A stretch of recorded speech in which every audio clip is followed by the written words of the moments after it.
बिस्मिल्लाहिर्रहमानिर्रहीम। बेटा जी टॉपिक्स हमारा वही है काइनेमेटिक्स। और काइनेमेटिक्स में पहले हम डिस्कस कर चुके हैं यूनिफॉर्म एक्सेलरेशन को, कि एक्सेलरेशन जो था यूनिफॉर्म था। जब यूनिफॉर्म एक्सेलरेशन होता है, कांस्टेंट एक्सेलरेशन होता है, तो हम 3 इक्वेशंस ऑफ मोशन हमने पढ़ी थी, जिसमें से सेकंड वाली को हमने रिवर्स भी करके देखा था, s is equal to V T minus half A T square. अब हमने वेरिएबल एक्सेलरेशन को देखना है कि एक्सेलरेशन जो है वो चेंज हो रहा है।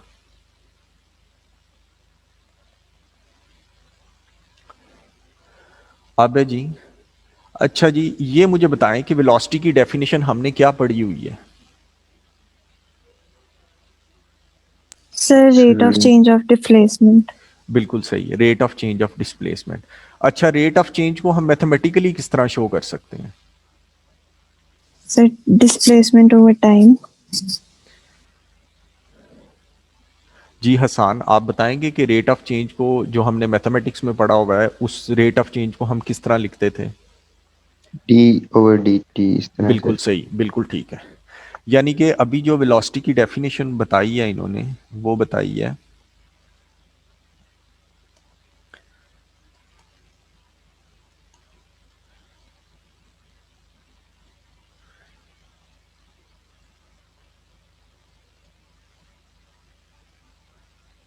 Rate of change of displacement बताई है। और जो बताया इन्होंने, जो हसान ने बताया, उसके मुताबिक this one is D over D T. किसका? डिस्प्लेसमेंट का। X is the displacement. अब जो एक्सलेशन की डेफिनेशन हमने पढ़ी हुई है वो है जी rate of change of velocity is equal to D we over D T. ये है जी। अब मेरी बात गौर से सुने। जब भी कोई ये बनाते हैं ना, रॉकेट बनाते हैं, तो क्या होता है कि मिसाइल बनाते हैं तो उस वो जिस ट्रेजेक्ट्री पे मूव करता है, वो जिस पाथ पे मूव करता है, उसकी एक इक्वेशन होती है। वो टाइम पे डिपेंडेंट होती है, यानी कि वो इक्वेशन होती है x is equal to, displacement की इक्वेशन होती है x is equal to 2t² plus 2t+1। इस तरह की कोई भी इक्वेशन हो सकती है। अब हमने ये निकालना है कि अगर हम इस इक्वेशन का पहला डेरिवेटिव लेंगे तो dx/dt बन जाएगा। वो यहाँ पे लिखा हुआ है कि ये वेलोसिटी होता है। अब हम ये निकालना चाहते हैं कि 2 सेकंड के बाद उस पार्टिकल की वेलोसिटी क्या होगी, तो हम इसका वेलोसिटी एक्सप्रेशन निकालेंगे। जो डिस्प्लेसमेंट एक्सप्रेशन है उसको हम डिफरेंशिएट करेंगे, हमारे पास उसका वेलोसिटी एक्सप्रेशन आ जाएगा। उसमें हम t is equal to 1 put कर देंगे।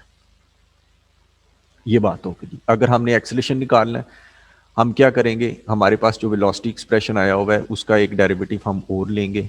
तो उसके बाद जो है हम उसके अंदर t is equal to 2 put करेंगे, तो t इज इक्वल टू 2 पर जो पार्टिकल का जो उस मिसाइल का एक्सेलरेशन है वो आ जाएगा। यानी कि अगर हमारे पास इक्वेशन हो किसी भी ट्रेजेक्ट्री की, किसी भी मूवमेंट की, तो हम क्या करते हैं, उसके डेरिवेटिव्स लेके हम वेलोसिटी, डिस्प्लेसमेंट और एक्सेलरेशन निकाल सकते हैं।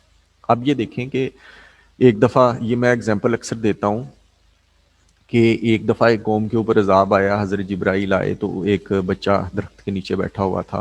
उन्होंने उससे पूछा कि जिब हिसाब वो इल्म नजूम में बड़े माहिर थे, तो उन्होंने कहा जी कि हिसाब लगा के बताओ जी कि इस वक्त जिब्राइल कहाँ पे होंगे। तो उसने हिसाब लगाया और उसने कहा जी कि वो इस वक्त आसमान पे नहीं है, ज़मीन पे है। उसने कहा कि मुझे ना दोबारा हिसाब लगा के बताओ कहाँ पर है। तो उसने कहा जी कि वो ज़मीन पर हैं। फिर उसने कहा कि मुझे एग्जैक्ट लोकेशन बताओ उनकी। तो उसने एग्जैक्ट कहा, या तुम जिब्राइल हो या मैं जिब्राइल हूँ, क्योंकि उस वक्त उनकी लोकेशन सेम आ रही थी। लोकेशन का कॉन्सेप्ट तो अब हमें आया है ना। हो सकता है वो लोग मैथमेटिक्स में इतने माहिर हो गए हों कि वो किसी भी बंदे की ट्रेजेक्ट्री का वो इक्वेशन निकाल लेते हों, उसके अंदर वो वैल्यूज पुट करते हो तो उनके पास आ जाती हो।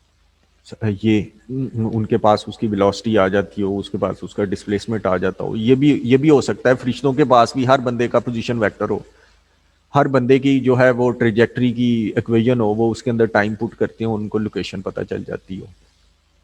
तो ये सारी चीजें किस पे बेस करती हैं? मैथमेटिक्स के ऊपर बेस करती हैं। अब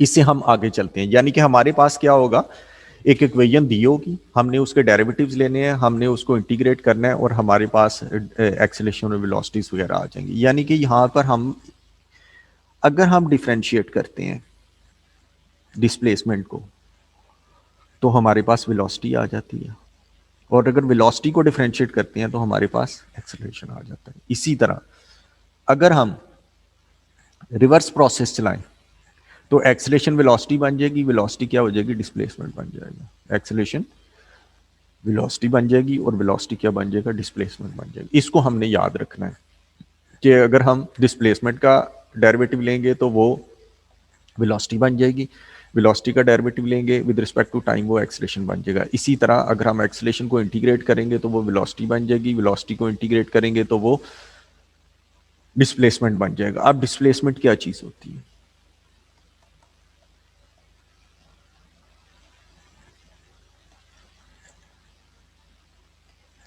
distance from a fix point.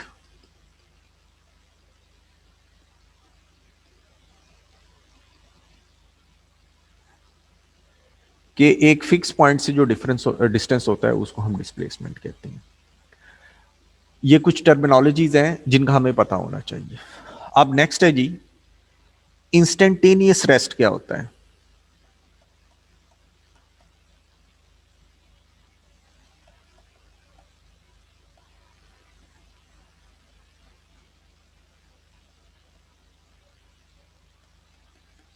Rest for a very short interval of time.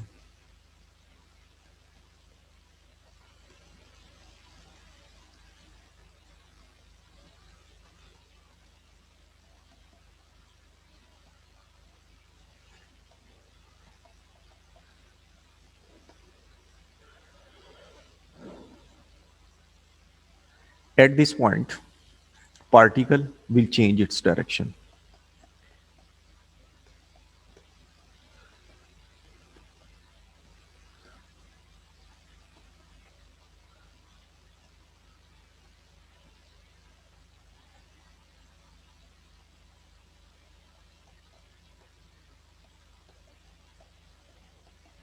इस पॉइंट पर पार्टिकल जो है वो अपनी डायरेक्शन को चेंज कर देता है। इसमें फर्दर एक्सप्लेनेशन ये है, if the particle is moving towards right। हाँ जी, इसमें फर्दर एक्सप्लेनेशन ये है कि पार्टिकल अगर राइट साइड की तरफ जाता होगा तो इंस्टेंटेनियस रेस्ट के बाद वो लेफ्ट साइड की तरफ मूव करना शुरू कर देगा, और लेफ्ट साइड की तरफ जा रहा है तो इंस्टेंटेनियस रेस्ट के बाद वो राइट साइड की तरफ मूव करना शुरू कर देगा। अब ये इस चैप्टर की टर्मिनोलॉजी में ये है कि if the particle is moving towards right side तो फिर हम वेलोसिटी को पॉजिटिव लिखते हैं।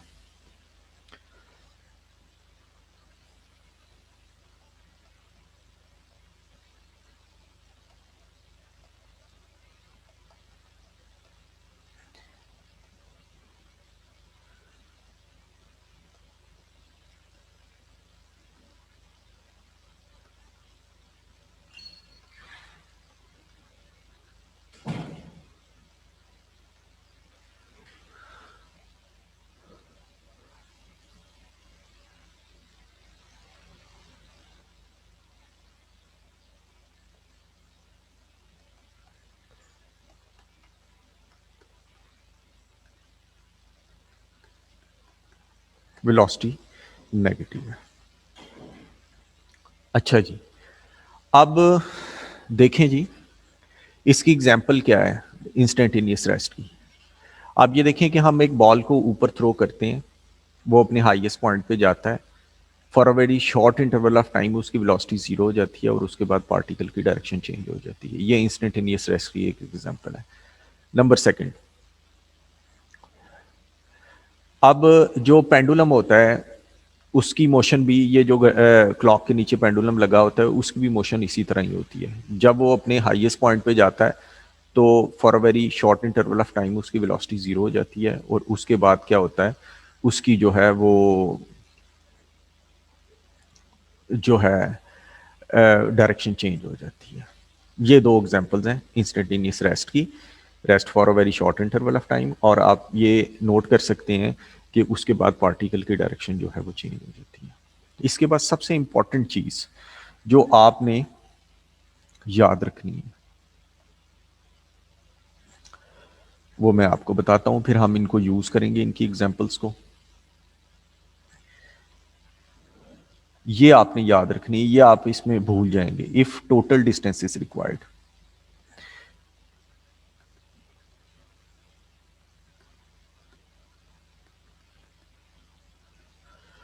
फिर क्या करना है। स्टेप 1, इसको फिर हम यूज करेंगे और फिर मैं बताऊंगा कि ये स्टेप्स यूज करने क्यों जरूरी है। कहते हैं जी put v is equal to 0 to find the time where the particle is instantaneously at rest.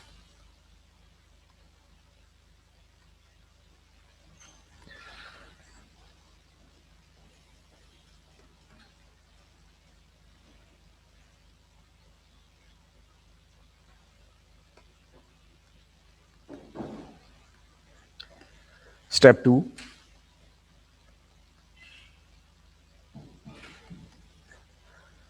find the distance traveled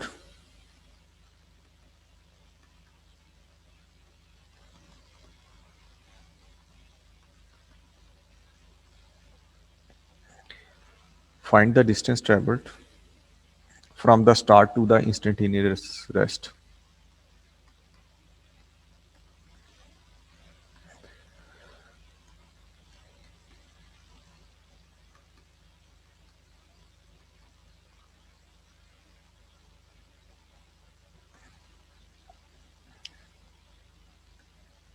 And then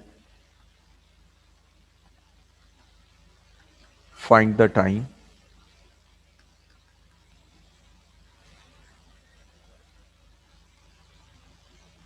from the, then find the distance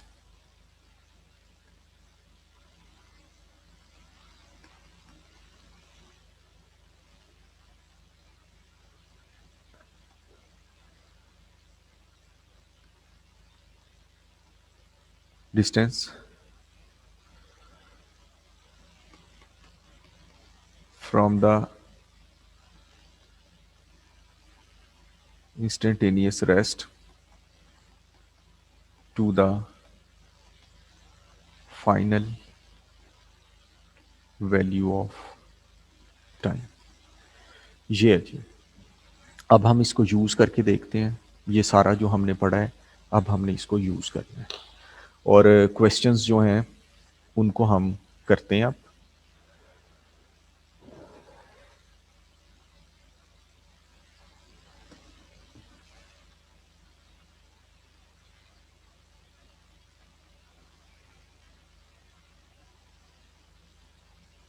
अब है जी क्वेश्चन नंबर 1 में।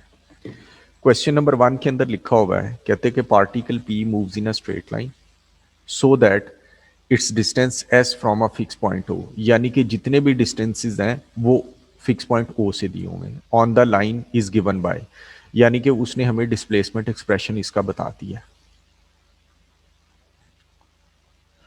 उसने हमें, बेटा स्क्रीन नजर आ रही है जी sir. जी। Question number 1 हम कर रहे हैं। अब वो कहता है कि from a fix point O on the line is given by, displacement expression उसने एस से डिनोट किया है, T into T minus 6 whole square दिया हुआ है, where T is the time in seconds after passing through. ये बड़ी important चीज है, T is the time in seconds after passing through. इसका मतलब क्या है? इसका मतलब ये है कि जब हमारा जो टाइम शुरू हो रहा है वो ओ से शुरू कर रहे हैं हम, यानी कि पहले भी मूव कर रहा होगा पार्टिकल, लेकिन हमारी ऑब्जर्वेशन कहाँ से स्टार्ट हुई है, जब पार्टिकल ओ से गुजरा है। जब पार्टिकल ओ के ऊपर है तो डिस्टेंसेस जितने भी हैं वो कहाँ से मेजर हो रहे हैं, ओ से मेजर हो रहे हैं। ये उसने कहा है एस मीटर फ्रॉम ओ। ये डिस्टेंसेस जितने भी मेजर हो रहे हैं वो ओ से मेजर हो रहे हैं। तो हमारा जब टाइम जीरो था तो पार्टिकल का लारैब डिस्प्लेसमेंट क्या था? सर पार्टिकल का डिस्प्लेसमेंट, पार्टिकल कहां पर था जब टाइम ऑब्जर्वेशन स्टार्ट हुई है? सर वो स्ट्रेट लाइन में मूव कर रहा था। बिल्कुल कर रहा था। Where T is the time in seconds after S passing meter through था। O. Where T is the time in seconds after passing through O, यानी कि जो टाइम है वो उसकी काउंटिंग कब शुरू हो रही है? ओ से शुरू हो रही है। हमारा इनिशियल पॉइंट क्या है? ओ है। ओ। तो जब टाइम जीरो था तो पार्टिकल क्या ओ पे नहीं खड़ा था जब सर हमारी खड़ा था। ऑब्जर्वेशन? बिल्कुल सही है। यानी कि T is equal to zero, S is equal to zero. ये कंडीशन निकालना बड़ा जरूरी है आपके लिए, ये आपको आगे क्वेश्चंस में हेल्प करेगी। अब ए पार्ट है। ए पार्ट में कहते हैं कि find the velocity of P when T is equal to 1। Isha बेटा आप बताएंगे कि डिस्प्लेसमेंट दिया हुआ है, यहां से हम वेलोसिटी कैसे निकाल सकते हैं?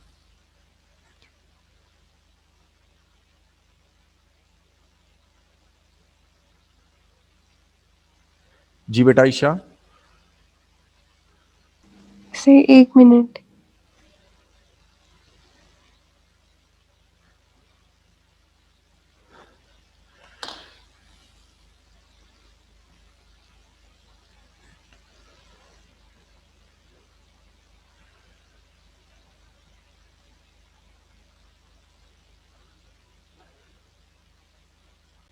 ठीक है ईशा बेटा, हम इसको डिफ्रेंशिएट करेंगे, यानी कि v किसके इक्वल होगा? D S over D T is equal to, इस पे प्रोडक्ट रूल लगा लें, चाहे जिस तरह मर्जी कर लें, प्रोडक्ट रूल लगा लेते हैं। यानी कि t का डेरिवेटिव 1 हो जाएगा, t minus six whole square plus T into two into T minus six power 1। अब ये जी वेलोसिटी आ गई। वेलोसिटी या टी इज इक्वल टू 1 निकालनी है, इसको एक्सप्रेशन को सिंप्लीफाई करना है तो कर लें। T minus six whole square plus two T into T minus six, ये वेलोसिटी है। कब निकालनी? इसके नीचे छोटा सा टी इज इक्वल टू 1 लिखेंगे और ये आ जाएगा 25 प्लस टू इंटू माइनस 5, ये 15 मीटर पर सेकेंड आ जाएगा। यहां तक कोई मसला? जी बच्चों। जी नहीं बच्चों। सर। अच्छा जी। अब इसका बी पार्ट कह रहा है, कहते हैं find the values of T when P is instantaneously at rest. Rest पर क्या होता है? रेस्ट पर क्या कंडीशन होती है लारैब? सर वी मतलब जो हमारी इनिशियल वेलोसिटी है वो जीरो होती है। नहीं, इनिशियल वेलोसिटी नहीं, वेलोसिटी जीरो होती है। रेस्ट पर क्या होता है? वेलोसिटी जीरो होती है। तो हम क्या करेंगे, हमारे पास जो वेलोसिटी एक्सप्रेशन आया है उसको हम जीरो के इक्वल पुट कर देंगे। ये हमारे पास की वेलोसिटी एक्सप्रेशन है, इसमें से सिंप्लीफाई भी कर लेते हैं। टी माइनस सिक्स कॉमन ले लिया, अंदर का रह गया t minus six plus two t. ये बन गया जी v is equal to t minus six, three t minus six. और ये हमारे पास जब हमने वेलोसिटी को ज़ीरो के इक्वल पुट किया है तो हमारे पास दो वैल्यूज़ आ गई हैं टाइम की, एक आ गई है 2 और एक आ गई है 6। ये दो टाइम्स आ गए। अब आगे वो कह रहा है कि the acceleration of the particle when T is equal to 3, the acceleration of the particle when T is equal to 3। तो बात हो रही है एक्सेलरेशन की। तो एक्सेलरेशन हमारा किस तरह निकलेगा हसान?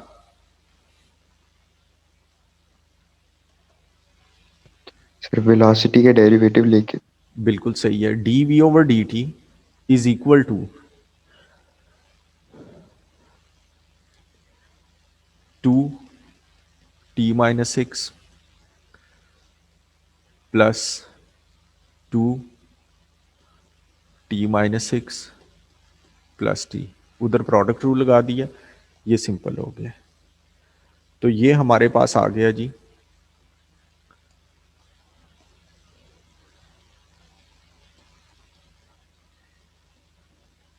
कोई मिस्टेक होगी तो बता दीजिएगा। अब हमने t इज इक्वल टू 3 पे लगाना है। सर हम लिख जी प्रोडक्ट रूल में ये पहले पार्ट में आना नहीं चाहिए था, खाली टी की जगह 1। पहले पार्ट में कहाँ पर, सर कौन जब सी लाइन? प्रोडक्ट रूल लगा है, जब प्रोडक्ट रूल लगाया है तो इन दोनों पर, जब मैंने प्रोडक्ट रूल लगाया है इस पर और इस पर, तो पहले मैंने t का डेरिवेटिव ले लिया, वो 1 हो गया, t माइनस 6 को एज इट इज लिख लिया, प्लस t को एज इट इज लिखा और t माइनस 6 का डेरिवेटिव 1 हो गया। सही जो आपने ये वाला स्टेप किया हुआ है, ये भी जी तो वो वेलोसिटी की ही है ना बिल्कुल सही, इसको भी एक्सप्रेशन। कर सकते हैं, इसको भी आप डिफरेंशिएट कर सकते हैं, दोनों में से तो किसी एक मैंने को ये कर वाला सकते पूछा है। हैं। हाँ इसको भी कर सकते हैं, आंसर एक ही आएगा। तो सर ये इक्वेशन हमारे पास आई किस तरह? कौन सी? बी में जो है ये। वेलोसिटी वाली?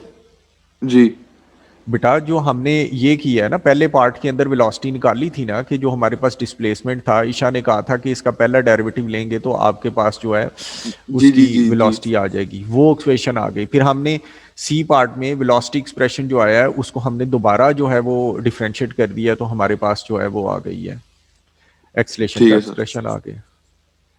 अब इसमें हमने t is equal to 3 put करना है, 3 माइनस 6 प्लस 2 इंटू 6 माइनस 6 0 हो जाएगा, और ये हमारे पास एक्सेलेरेशन आ गया जी -6 मीटर पर सेकेंड स्क्वायर। ये जी पहला क्वेश्चन हो गया।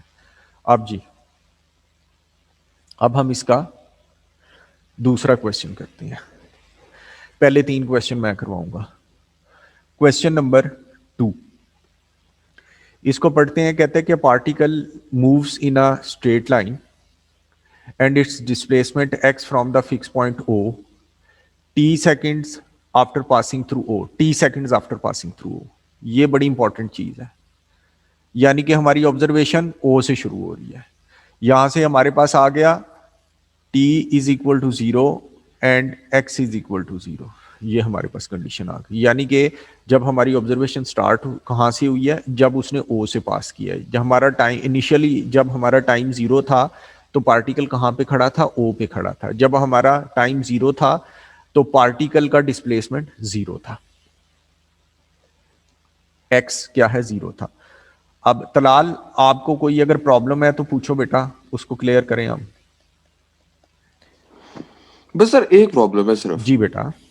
बी में जो पहले पार्ट में इक्वेशन आई है ये आई किस तरह? मतलब t minus 6 bracket t minus 6 plus 2t।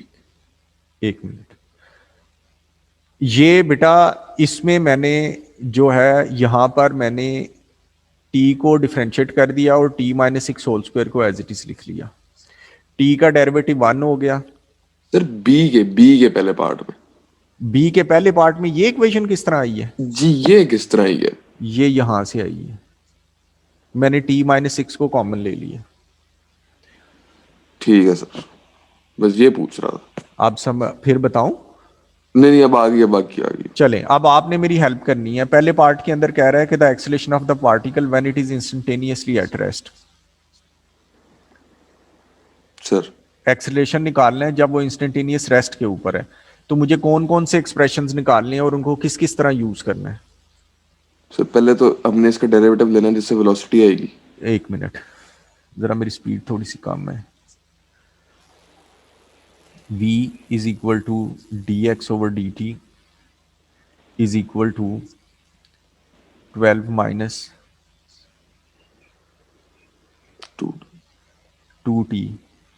2t आएगा। ये आ गया जी, ये v आ गया। फिर उसके बाद क्या करना है? सर इसके बाद फिर इसकी डिफरेंशिएशन करेंगे। इंस्टेंटेनियस रेस्ट की बात हो रही है, पहले हम इसको 0 के इक्वल पुट करके t की वैल्यू ना जी निकालें। बिल्कुल सर, जी सर। ये मैंने गलत लिख लिया है, ये t क्यूब है, यहाँ पर 3t स्क्वायर आएगा, तो ये बन गया 0 is equal to 12 minus 3t square, 3t square is equal to 12, t is equal to 2 and t is equal to -2 आ गया। ये नॉट एप्लीकेबल हो गया, ये आ गया। अब आपने कहा है एक्सेलेरेशन निकाल लेते हैं। Acceleration is equal to dv/dt is equal to -60 आ गया जी। ठीक है जी। अब सर हम इसके अंदर क्या पुट करेंगे? फिर टी की वैल्यू हमने 2 पुट कर दी और ये आंसर आ गया -12 मीटर पर सेकेंड मीटर स्क्वायर। पर पहला पार्ट हो गया जी। अब हमने सर ये इसका, -60 कैसे है? मेरा बेटा 12 का डेरिवेटिव 0, -3t² का डेरिवेटिव 60। ठीक है सर। फिर बताऊं? नहीं सर, समझ आ गई। अच्छा जी, वो कहते हैं कि velocity of the particle when it is next at O के ऊपर क्या होता है? सर ओके, बट टी 0 होता। नहीं, डेफिनेट क्या होता है? अब आगे क्वेश्चन पढ़ेंगे आप, वहां पर ओ पे t0 नहीं होगा। डेफिनेट क्या चीज होती है ओ के ऊपर? फैजान? डिस्प्लेसमेंट जीरो होते हैं। डिस्प्लेसमेंट 0 होता है, बिल्कुल सही है। डिस्प्लेसमेंट 100% 0 है। तो वो कहते हैं जब ओ के ऊपर है तो वेलोसिटी बतानी है। जब ओ के ऊपर है तो यहां पर आ जाएगा डिस्प्लेसमेंट 0 सर हो तो गया। v 0 हो जाएगा ना? नहीं, वी का नहीं मुझे पता 0 होगा या नहीं होगा, मुझे नहीं पता। ये तो कैलकुलेशन बताएगी। अब देखते हैं क्या होता है। यहां से टी की वैल्यू क्या आएगी आपके पास? क्यूब है, तो ये आ गया t into t² -12 is equal to 0। यहां से t 0 आ गया एक, और t इज इक्वल टू आ गया √12 और t इज इक्वल टू -√12।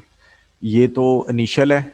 ये वाले यहाँ पर हमने इसका वो निकालना है डिस्प्लेसमेंट जब वेलोसिटी क्या है? 0 है। ऐसे ही है कि जब डिस्प्लेसमेंट 0 है उस वक्त वेलोसिटी निकालनी है। सर जब डिस्प्लेसमेंट 0 है। हाँ जी, तो उस वक्त हमने वेलोसिटी निकालनी है।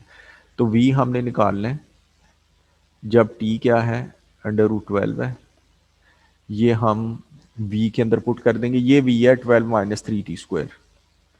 12 - 3 √12² इज इक्वल टू -24 मीटर पर सेकेंड। ये जी आपकी वेलोसिटी आ गई है when t is equal to 12। ठीक है। अब सी पार्ट इज वेरी तो सर हम जीरो की वैल्यू नहीं डालेंगे? वहां पर तो t इज इक्वल टू 0 अगर पुट करेंगे तो v क्या आएगा? 12 आएगा। वो भी सही है, डालनी चाहिए। वो कहते हैं कि इज नेक्स्ट एट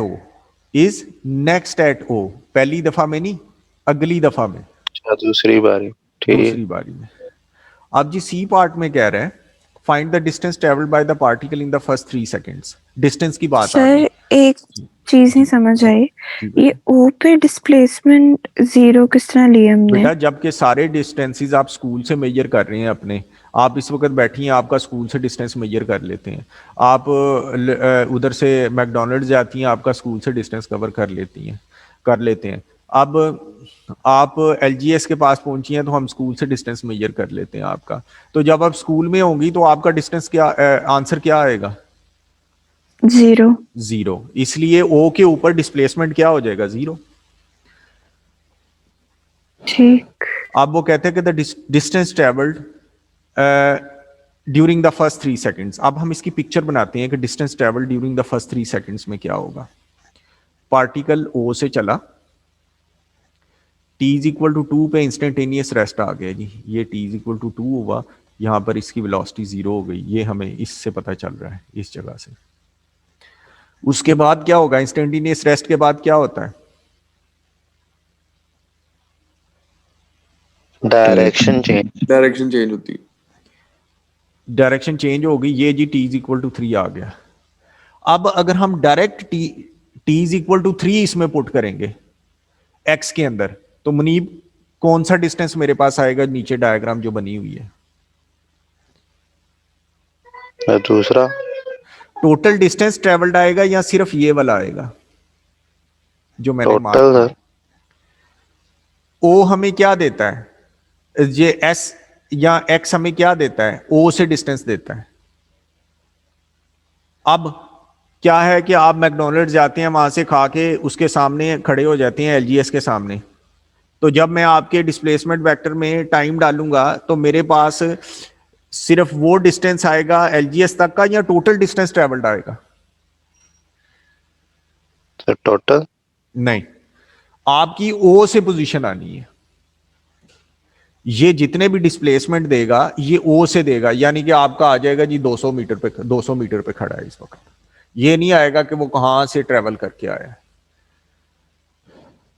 अच्छा अच्छा आगे से। यानी कि ये जो एरो वाला डिस्टेंस है t इज इक्वल टू 3, अगर हम डायरेक्टली पुट करेंगे तो ये एरो वाला जो मैंने डिस्टेंस बनाया नीचे ये वाला आएगा। अब हमें तो टोटल डिस्टेंस ट्रेवल करना है, हम कि t इज इक्वल टू 0 से t इज इक्वल टू 2 तक वेलोसिटी को इंटीग्रेट कर लेंगे और t इज इक्वल टू 2 से t इज इक्वल टू 3 तक वेलोसिटी को इंटीग्रेट कर लेंगे। अगर आप वो पिक्चर निकालें जिसमें मैंने रेड कलर से लिखवाया है तो उसके अंदर लिखा हुआ है total distance is required, put v is equal to 0 to find out where the particle is instantaneously at rest। ये जी ये हमारे पास आया होगा। अब वो कहता है कि find the distance traveled from the start to the instantaneous rest, यानी कि हमने अब क्या करना है,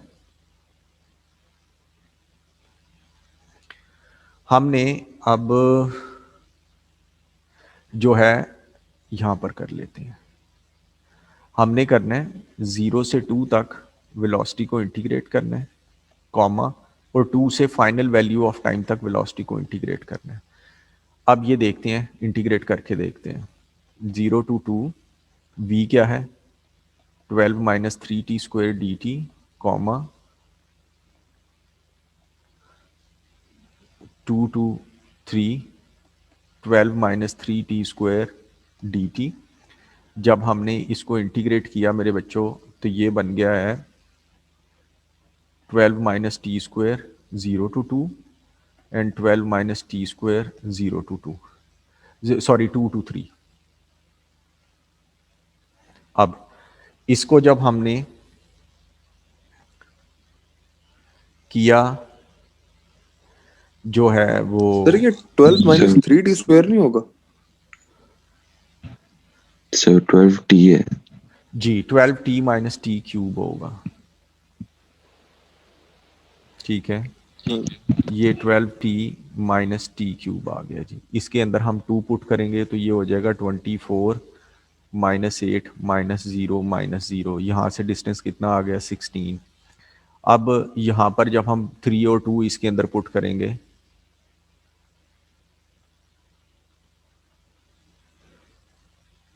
जब हम इसके अंदर 3 पुट करेंगे तो ये बन जाएगा 36 माइनस 27 और यहाँ पर आ जाएगा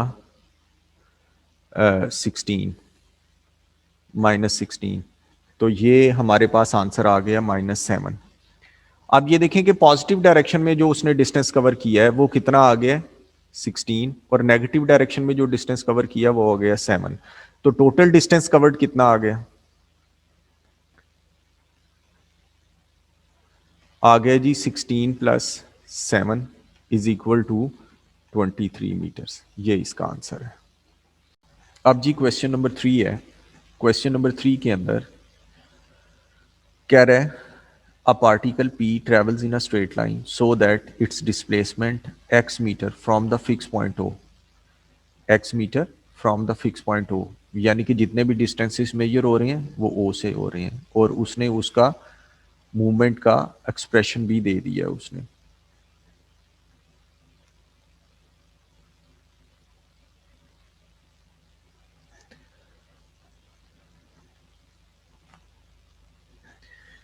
ये बेटा 3t x is equal to 3t cube, 3t cube है स्क्वायर है, 3t square minus 4t cube है। फिजान जरा कंफर्म कीजिएगा।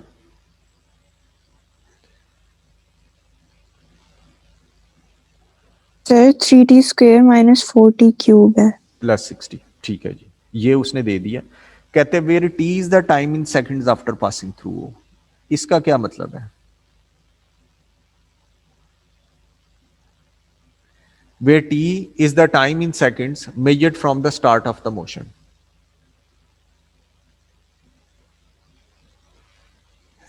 क्या इसका मतलब है t is equal to 0, s is equal to 0? हाँ सर क्योंकि वो कह रहा है कि टाइम भी वहीं से स्टार्ट हो रहा है वो से। नहीं, वो कह रहा है कि जब टाइम शुरू कब हमने किया है, जब मोशन स्टार्ट हुई है, जब जब पार्टिकल ने चलना शुरू किया है हमने तब उसकी ऑब्जर्वेशन किया। उसने ये तो नहीं कहा कि where T is the time in seconds after passing through हो, ये तो नहीं उसने कहा। जब मोशन स्टार्ट हुई है तो वेलोसिटी जीरो थी, जाहिर सी बात है जीरो से ही चीज चलना शुरू करती है। अब यहां से हमारे पास जो कंडीशन आई है वो आई है T is equal to zero, we is equal to zero, ये कंडीशन आई है हमारे पास। T is equal to zero, S is equal to zero नहीं है मुनीब। ये जो एस का एक्सप्रेशन दिया हुआ है एक्स का, इसके अंदर आप जरा टाइम जीरो पुट करोगे तो क्या T is equal to zero X is equal to zero आ रहा है? नहीं सर 60 यार। हाँ, यानी कि वो जो आपका ओ पॉइंट है वहां से राइट साइड पर 60 यूनिट्स पे खड़ा था जब मोशन स्टार्ट हुई है। जी, इसमें ला रहा है ईशा हसान, आपने क्या पूछना है? पूछें बेटा अपने क्वेश्चंस। स्टार्ट ऑफ मोशन, जी जी ला रहे हैं। सर ये कि मतलब ये थोड़ा सा मुश्किल लग रहा है, बाकी जितना आपने शुरू में कराया था मतलब एकदम से वो क्लिक नहीं कर रहा जिस तरह वो पिछले क्वेश्चंस कर रहे थे इक्वेशन ऑफ मोशन रिलेटेड। हाँ हाँ हाँ, इसमें तो बेटा मुश्किल लग रहा आपने है सर। डिफरेंशिएशन इंटीग्रेशन करनी है। आपको प्रॉब्लम कहाँ पर होगी, फंसेंगे आप कहाँ पर? आपको भूलेगा क्या? आपको ये भूलेगा कि जब डिस्टेंस निकालना होगा तो ये भूल जाएगा कि पहले वेलोसिटी को जीरो को इक्वल पुट करना है और फिर उस पॉइंट पर इंटीग्रल को ब्रेक करना है, ये आपको भूल जाएगा। ये कंडीशंस के साथ आपने फेमिलियर होना है। ये लैंग्वेज आपने पहले कभी नहीं पढ़ी हुई। कहते कि T is the time in second measure from the start of the motion. जब मोशन शुरू हुई तो हमारी ऑब्जर्वेशन स्टार्ट हुई, यानी कि T is equal to zero, we is equal to zero. ऊपर जो मैंने क्वेश्चन नंबर 1 में अंडरलाइन किया हुआ है, कहता है कि where T is the time in seconds after passing through, यानी कि हमारी ऑब्जर्वेशन कहां से स्टार्ट हुई? जब पार्टिकल ओ से गुजरा। ये दो डिफरेंट चीज। ठीक है। अब ये कंडीशन हमारे पास बन गई। वो कहते हैं find the initial distance. Initial पे क्या होता है? इनिशियल पे क्या चीज होती है? Sir we zero. Time zero होता है बेटा। इनिशियल पे टाइम टाइम जीरो होता है। इनिशियल के ऊपर टाइम जीरो होता है। अब ये जरूरी नहीं होता कि वेलोसिटी जीरो। अब एक बच्चा पैदा होता है, उसकी एज कितनी होती है? T is equal to zero, लेकिन उसका वेट जीरो तो नहीं ना होता। यानी कि ये जरूरी नहीं है कि इनिशियल के ऊपर चीज जीरो ही हो। ठीक है सर। यानी कि अब यहां पर वो कहता है कि find the initial distance. Initial पे क्या होगा? टाइम जीरो होगा। डिस्प्लेसमेंट एक्सप्रेशन दिया हुआ है, यहां पे हम t is equal to zero put करेंगे। जीरो माइनस जीरो प्लस 60, यानी कि राइट साइड पर 60 यूनिट्स पे खड़ा था। ये इनिशियल डिस्टेंस आ गया। अब बी पार्ट के अंदर कह रहा है मैग्नीट्यूड ऑफ द एक्सेलरेशन। बात एक्सेलरेशन की हो रही है। When the particle is at instantaneously rest,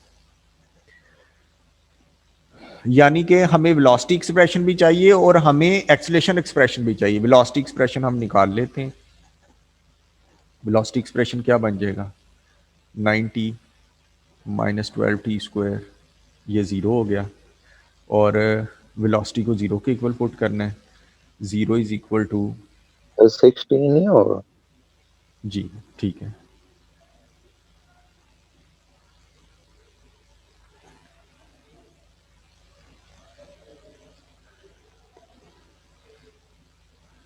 zero is equal to 60 1 minus 2t। एक वेलोसिटी कहाँ पर जीरो है? जब टाइम जीरो है। और एक वेलोसिटी कहाँ पर जीरो है? जब टाइम 1/2 है। इन दोनों जगहों पे हमने एक्सेलरेशन निकालना है। अब एक्सेलरेशन हम निकालते हैं। Acceleration is equal to D we over D T is equal to 6 minus 24t। अब हम एक्सेलरेशन के अंदर t is equal to zero put करेंगे तो यहाँ पर हमारे पास आ जाएगा 6 minus zero is equal to 6 metre पर सेकेंड। जब हम एक्सेलरेशन के अंदर t is equal to 1/2 put करेंगे तो हमारे पास आ जाएगा 6 minus 24 into 1/2 is equal to -6 metres पर सेकेंड। लेकिन वो कह रहा है मुझे मैग्नीट्यूड चाहिए। मैग्नीट्यूड में हमने ये नहीं बताना होता कि पॉजिटिव है या नेगेटिव है, magnitude is equal to 6 metre पर सेकेंड, वो पॉजिटिव था इसलिए हमने उसमें शो ही नहीं किया। ये हो गया जी। अब यहां पर कोई मसला पूछना है तो पूछ लें।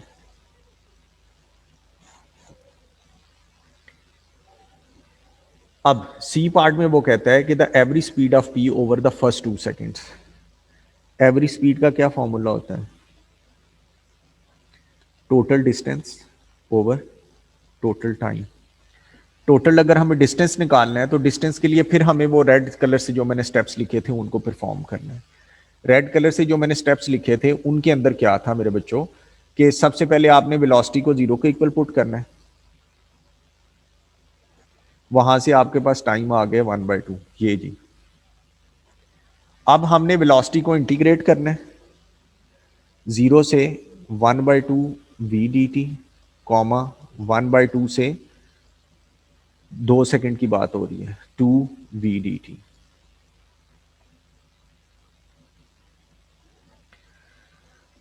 यहां पर क्या आ गया, यहां पर हम वेलोसिटी एक्सप्रेशन पुट कर देते हैं 0 1/2 60 minus 12 T square D T और comma 1/2 to 2 60 minus 12 T square D T. इसको हमने इंटीग्रेट किया, ये बन गया 3t square minus 4t cube 0 to 1/2 3t square minus 4t cube 1/2 to 2। पहले इसमें 1/2 पुट करेंगे हम 3/4 माइनस 4/8 माइनस 0 कॉमा, अब पहले 2 पुट करेंगे 12 माइनस 32 माइनस 1/2 पुट करेंगे 3/4 माइनस 4/8। जल्दी से बताएं दोनों के आंसर्स क्या हैं।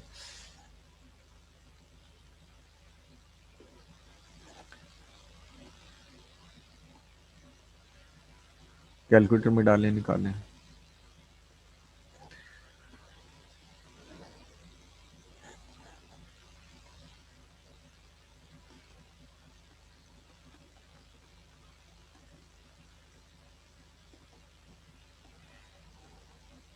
जी मेरे बच्चों,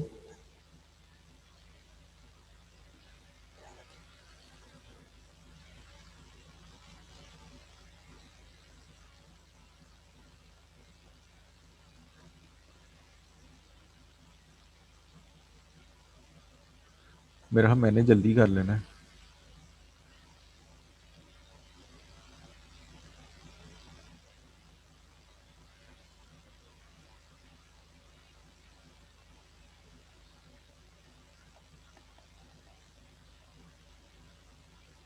टोटल डिस्टेंस आ गया जी। आवाज आ रही है बेटा? जी सर। ये आ गया जी, टोटल डिस्टेंस आ गया जी 0.25